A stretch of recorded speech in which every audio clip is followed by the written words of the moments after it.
about the limitations of GDP, and this is the second chapter of macroeconomics. So here's the recap of the last lesson where we talked about the GDP. The GDP stands for Gross Domesticated Product, and it measures the performance of an economy for a certain time by recording the spendings.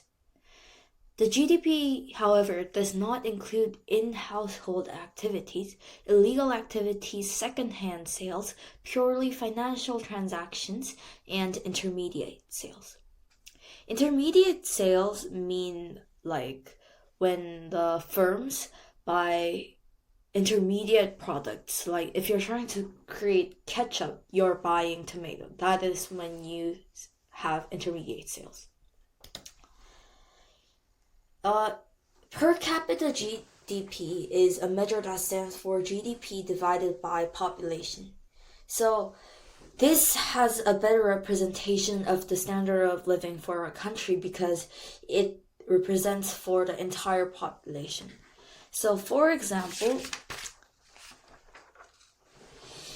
if Japan has a GDP of $5.4 trillion and has 126.5 million population, we divide that and we get a per capita GDP of $42,700.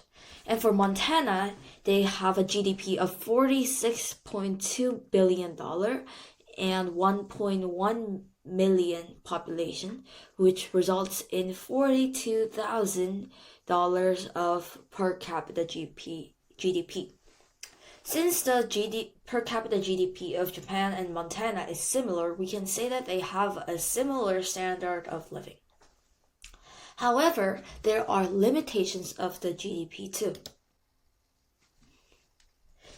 It is because it does not clearly show the prosperity and standards of living in the country, because the measures do not include non-market transactions that might affect the well-being of the people.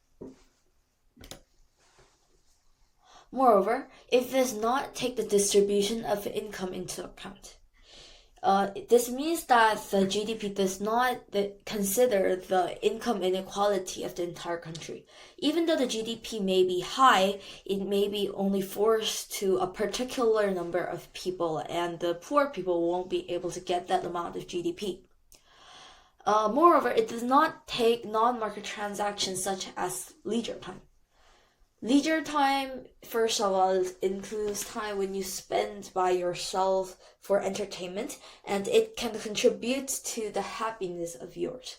This means that the happiness increases the standard of living. The second one may be housework. Housework is not included because you don't pay yourself for doing housework. Third one is volunteerism.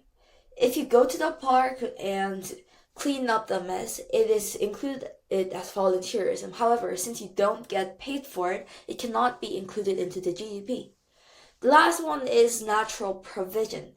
Natural provision is like the sunlight that comes from the sky and the fresh air that you can have when you go out from your house. Even though this can give you happiness, you don't pay for it. That is why you don't include this in the GDP.